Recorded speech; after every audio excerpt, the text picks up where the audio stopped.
Et fællesskab er ikke bare noget, man er en del af.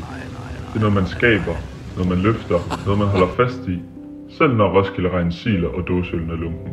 Vi er en flok venner, der har fulgt hinanden igennem det hele. Vi har fejret sammen, holdt sammen og dummet os sammen, men vi har også lært noget undervejs. For et fællesskab handler ikke kun om at være der for hinanden.